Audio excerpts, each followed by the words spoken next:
she seems to be in domestic problem as far as the rampaging COVID is concerned. As you read here, crowded crematoriums, packed ICUs, COVID royal Chinese city with nearly all hospitals full. Patients find it difficult to get beds. Okay, and why that happened is as Vijay Gokhale had written, COVID, she's tied down. And we aren't, maybe we weren't then, but I guess we were then. The Chinese government claimed that these disease control system was superior, but it was evident that the real reason for enforcing the zero COVID policy was because it was becoming harder and harder for the Communist Party to explain to its people that there was no alternative to immunization and opening up, and that immunization wasn't good enough. And because of what's happening there is exactly what they started focusing on Arunachal, because there are two critical issues for them, Taiwan and Arunachal, right? And here we have the second front coming into play. China deployed 71 warplanes in weekend war drill, says Taiwan. Remember what's happening in Taiwan. In the current elections at the municipal level, the party President Tsai lost and she resigned. KMT is won. KMT is the party that went to Taiwan but is generally pro-China in terms of businesses. But hey, let's see, folks. Decoding China's moves in Tibet becomes critical here. Written by Amtara Ghoshal Singh. She says, China no longer sees Tibet only as a security barrier. It wants Tibet and Western region to play a bigger role as a gateway for China's entry into the economic hinterland of South Asia.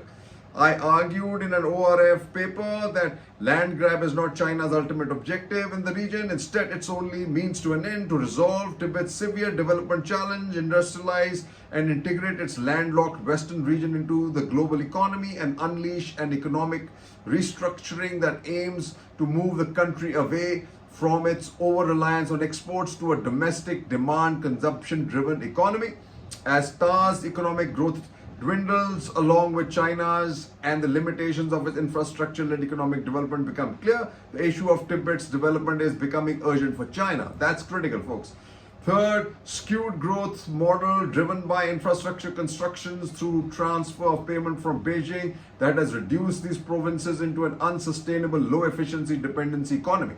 Now China wants to reverse the economic challenge facing Tibet and its other inland provinces by constructing an economic corridor connecting its laggard west to the nearby better performing Indian economic circuit, and including the CPEC is also all about that. The idea is to help China's western provinces use India's rich resources and vast markets to enable them to industrialize, to develop tourism, energy trade and cross-border e-commerce. They could do it politely, but they don't think that's possible. So they favor adopting the opposite strategy to militarily and economically intimidate India into submission and to apply various pressure tactics from land grab at the line of actual control to using various South Asian countries as bargaining chips. Then you have this, India needs to understand that there are two sets of contradictions in Tibet. Its primary contradiction is unbalanced and inadequate economic development. The religious and ethnic tension and the Dalai Lama issue are considered by China as its secondary special contradiction. Whatever may be the case, the point is China wants us to be and has been and a serf.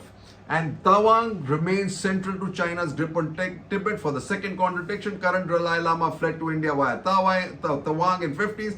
The sixth Dalai Lama was born in Yurgeling, south of Taiwan. Chinese Communist Party is of the opinion that without controlling Taiwan, it cannot have legitimacy over Tibet. And he's right. Like I said, palm, five fingers. Start with it. Nepal, Ladakh, Nepal, Sikkim, Bhutan, Arunachal. Tawang is in play, that's the reason. And Nepal is in play again. Nepal communists, troubling Christmas surprise. The Prachananda-led government will be shaky. India must talk to all political sides in Kathmandu. It's been a surprise. Everybody's surprised. What is a surprise in surprise? We really are not focused on international politics, right?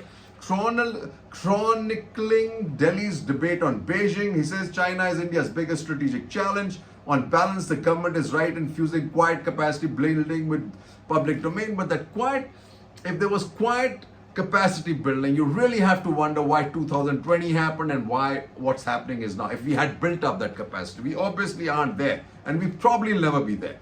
While public opinion can be an enabler, it can also be a trap, but that isn't the nature of democracies. India is at a strange moment. Both the government and citizens know that China is India's biggest challenge, but the political leadership isn't able to honestly speak to citizens about it. That's a problem.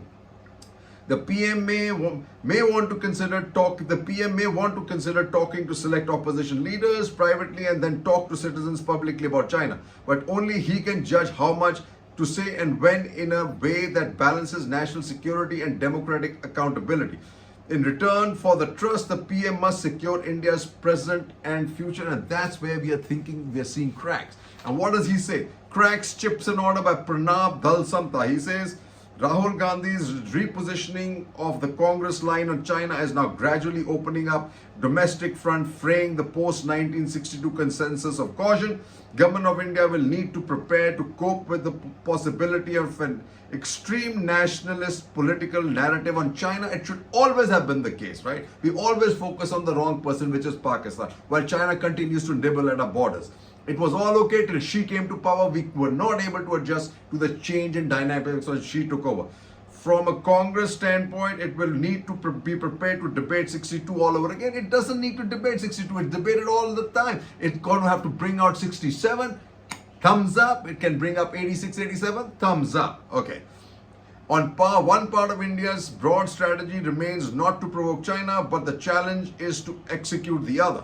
Either way, the wheels surely seem to be moving away from the post-1962 consensus on a policy of caution with China to a political debate on competitive counter-China policies bordering belligerence. The same thing that, folks, is happening in the United States. And why it's important is this: pain and gain. Deterring China requires us to change Xi's cost-benefit calculations. Remember this. What about the next term?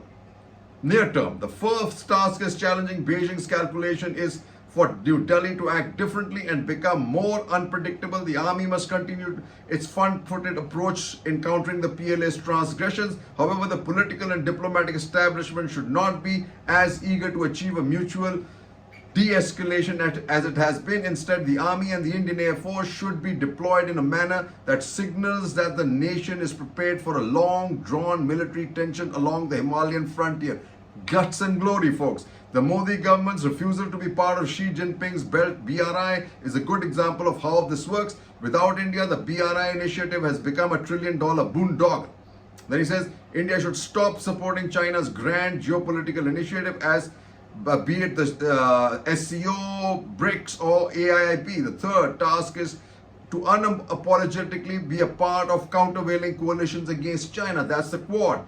I have long argued that this is the reality, big consequential game. The more India demonstrates capability and willingness to project power in East Asian waters, the more we will be able to dissuade China along the LAC and in our immediate neighborhood. It's all about the high seas, folks, now. It's out in the Quad, it's out in the Indian Ocean, and out in the Pacific Ocean.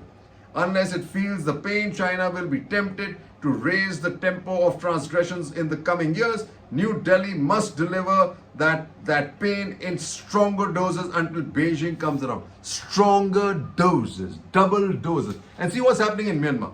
Myanmar grounds most of China Pak-built GF-17s. So that's about GF-17s, just like their vaccines. China reaches out to assist Myanmar Janta back party. It's all about, this is it, but it's not, you got to, the West has got to break away and know that Myanmar is critical if they want to counter China, folks. Jai Hind.